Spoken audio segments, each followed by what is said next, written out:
All right, hello everyone. So today you are starting your very first lab in seventh grade science.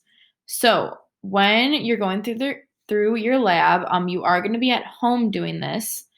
So just make sure you're keeping all of those safety procedures in place, reminding yourself about those, and just being as safe as you can with the lab.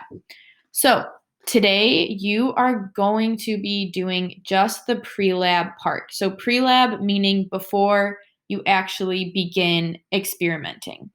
So our lab that we're going to be doing is called Come Fly With Me. So the question or the purpose that we want to figure out is how does the weight of paper affect how far the paper airplane will fly? So today you need to create your own hypothesis and you need to come up with your descriptive list. So your descriptive list, remember, consists of an independent variable, a dependent variable, and then constants. And there can be more than one constant. So remind yourself if you want to go back to that SpongeBob worksheet or that other independent, dependent variable worksheet to remind yourself about these, go ahead.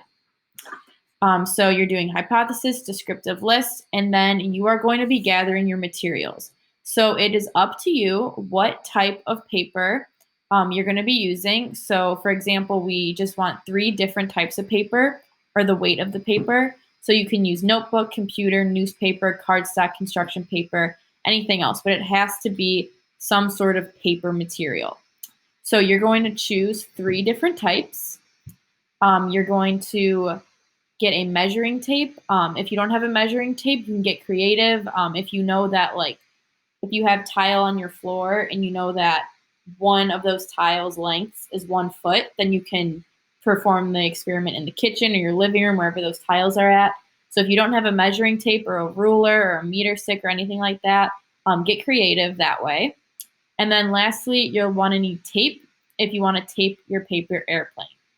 So today, you are only completing your hypothesis, descriptive lists, and gathering your materials. Tomorrow, we are going to start with the procedure. And in the procedure, that is where you're going to be collecting your data.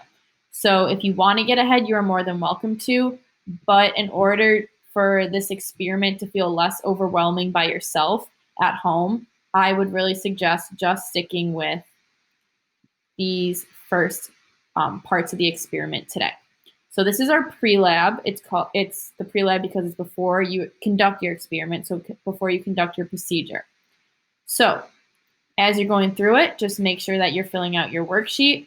And over here, just write a little note or highlight or circle or underline what materials you will be using for your 3 different types of paper.